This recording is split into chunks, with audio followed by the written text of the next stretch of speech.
Next guy I'm bringing up to the stage, very funny young man. We've done shows together, and he's cracked me up, and he's going to crack you up. Give it up for the very funny Mr. Dan Gordon. Give it up for Dan.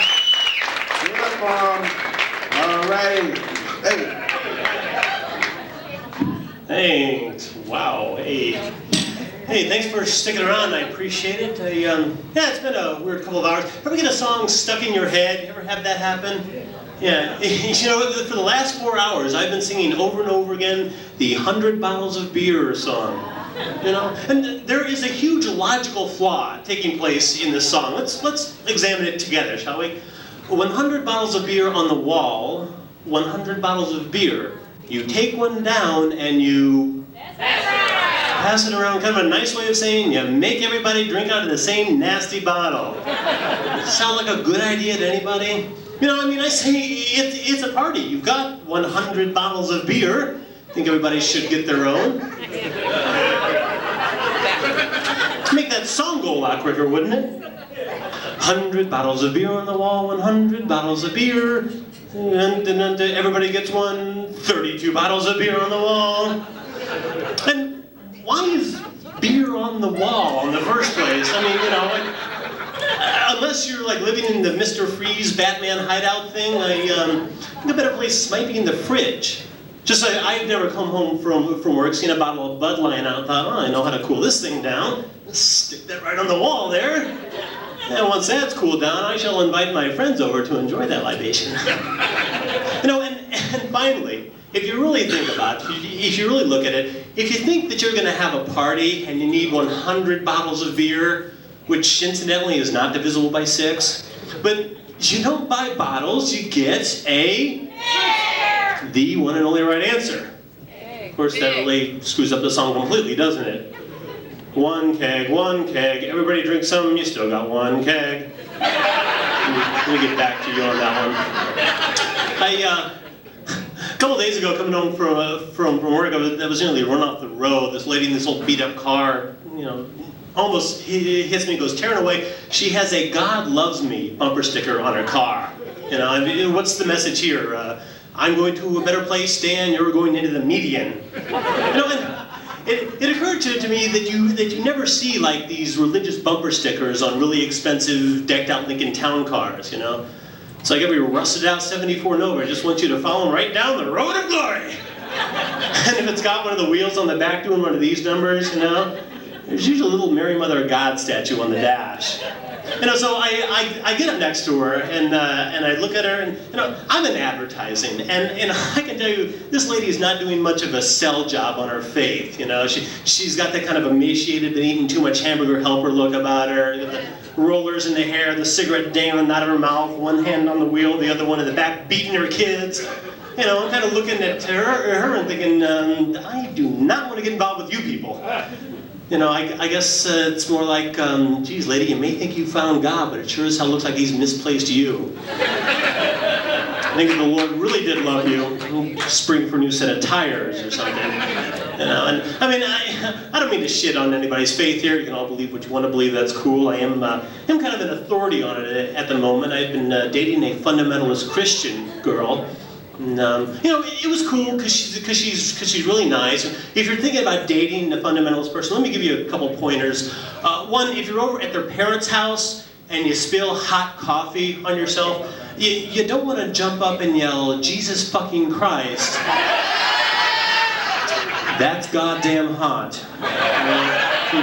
And if she takes you to like a Christian bookstore, you don't want to go in and start moving the Bibles over to the fiction area.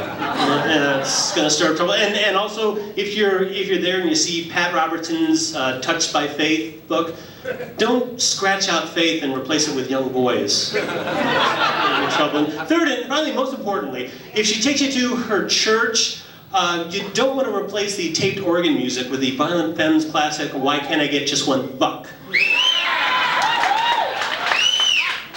Nobody's going to like you, least of all a deity.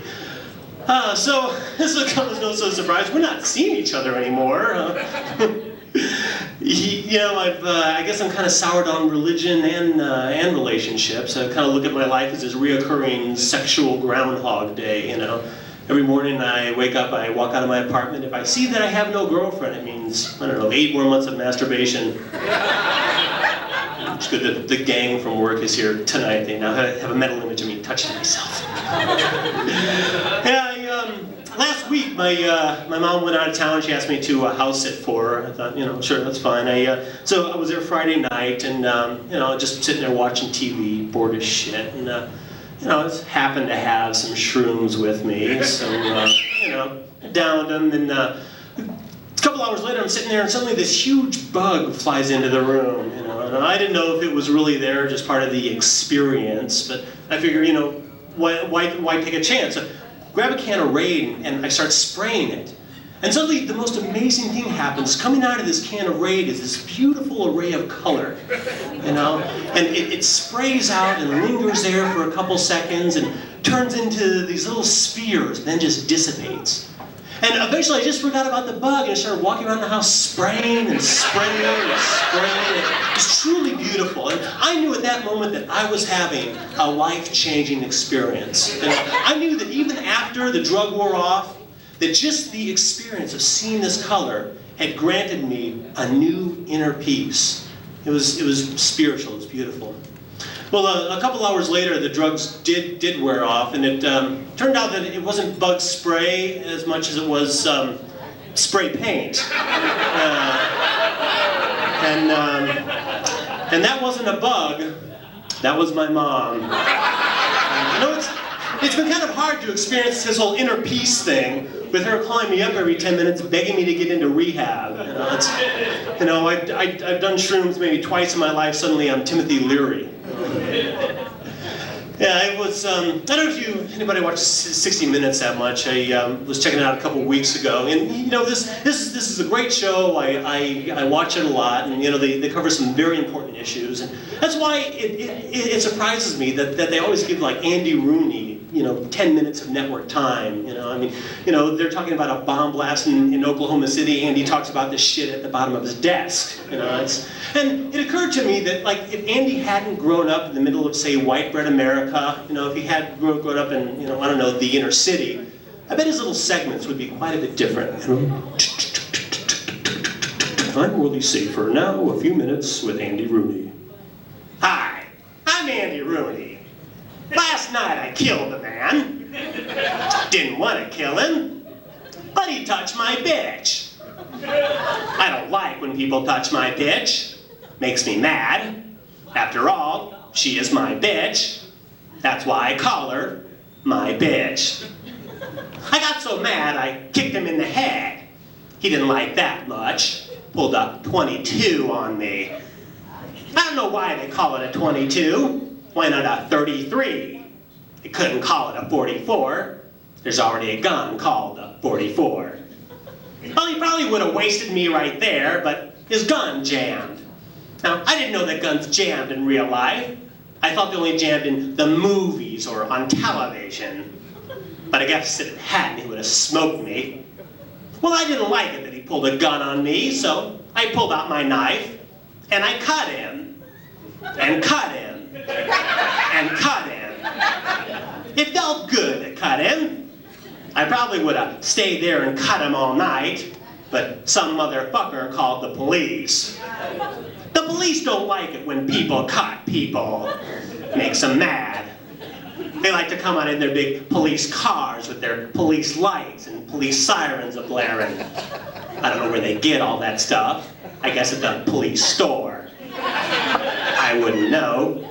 I'm not in the police. Well, I decided to hoof it. I'm already on probation. Didn't want to go back to the slammer. I don't like jail much.